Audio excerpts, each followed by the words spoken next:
कशी आहात? मजेत ना? मी सुरभी तुमचं स्वागत करते तुमच्या आवडत्या चॅनल मध्ये, ज्याचं नाव आहे अस्सल कोकणी लज्जतदार मेजवानी। तर आज मी तुम्हाला कोकणातील पारंपरिक पदार्थ वत्तल याची रेसिपी मी तुम्हाला सादर करणार आहे। तर वळूया आपल्या किचन कडे। जर माझा व्हिडिओ तुम्हाला आवडला असेल तर प्लीज लाईक करा, शेअर करा आणि सबस्क्राईब करा माझ्या चॅनलला आणि बेल आयकॉन वाजवायला विसरू नका।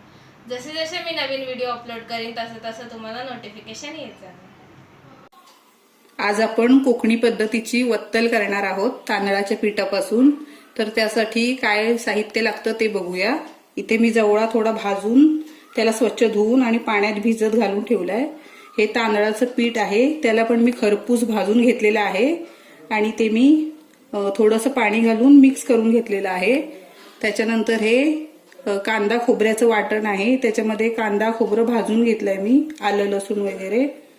त्याच्यानंतर इथे हे मसाले आहेत, हे मीठ आहे चवीनुसार, हा गरम मसाला आहे, ही हळद आहे थोडीशी, हे लाल तिखट आहे, घरगुती लाल तिखट आहे 2 चमचे। त्याच्यानंतर इथे मी कांदा घेतला एक मोठा बारीक चिरून, इथे कोथिंबीर आहे बारीक चिरलेली, ही आमसूल आहेत म्हणजे कोकम आहेत हे 2-3। त्याच्यानंतर कढीपत्ता आहे आणि हा एक टोमॅटो आहे बारीक चिरलेला आणि थोडंसं आपल्याला पाणी लागणार आहे।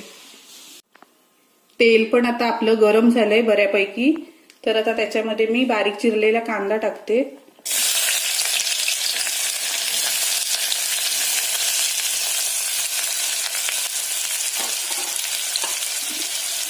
तो आपल्याला तेलामध्ये चांगला खरपूस असा भाजून घ्यायचा आहे। थोडा गॅस वाढवते, चांगला तांबूस रंगावरती आपल्याला कांदा भाजून घ्यायचा आहे। कांदा पटकन मऊ होण्यासाठी मी थोडंसं मीठ टाकते, म्हणजे कांदा आपला पटकन मऊ होईल।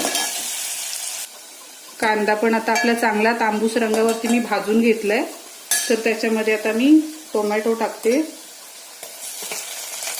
तो पण आपल्याला चांगला मऊ होईपर्यंत परतून घ्यायचा आहे।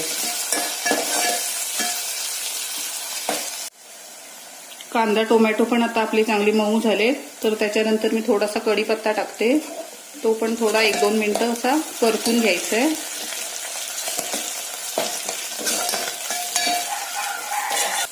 आता आपले कांदा टोमॅटो चांगले मऊ झाले, कढीपत्ता पण चांगला व्यवस्थित परतलाय, तर आता त्याच्यामध्ये मी हे सर्व मसाले टाकून घेते। हे लाल तिखट आहे, घरगुती लाल तिखट, हळद आहे ही, आणि हा गरम मसाला आहे तो पण घरगुतीच केलेला आहे। आता हे मसाले आपल्याला त्या तेलामध्ये चांगले एकजीव करून घ्यायचे। मसाले पण आता एकजीव झाले चांगले व्यवस्थित, कमी गॅसवरतीच मसाले एकजीव करून घ्यायचे। त्याच्यानंतर हे थोडंसं मी वाटण घालणार आहे कांदा खोबऱ्याचं, ते पण आपल्याला त्या तेलामध्ये चांगलं गोळा होईपर्यंत परतून घ्यायचंय।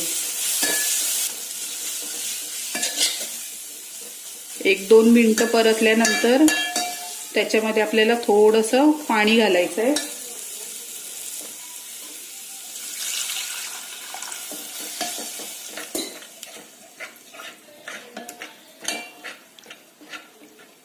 पाणी घालून झाल्यानंतर आपल्याला हे मगाशी मी तांदळाचं पीठ भाजून घेतलं होतं ते आता आपल्याला टाकायचं त्याच्यामध्ये थोडं थोडं।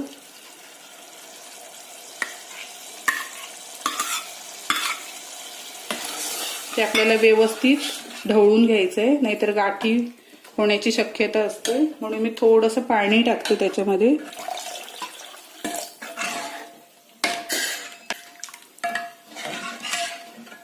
थोडं घट्ट वाटतंय म्हणून मी अजून थोडं पाणी टाकते।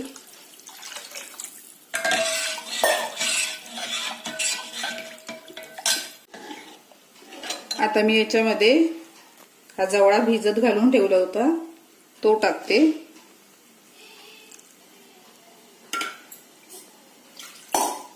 तो आपल्याला व्यवस्थित असा मिक्स करून घ्यायचा आहे.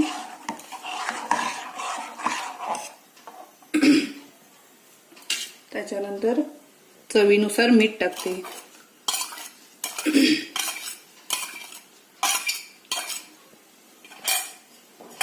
आता आपल्याला हे मोठ्या गॅसवरती चमच्याने ढवळत राहायचं 1-2 मिनिटं, म्हणजे पिठाच्या त्या गाठी होणार नाही. आता मी त्याच्यामध्ये हे कोकम टाकते आणि थोडीशी कोथिंबीर टाकते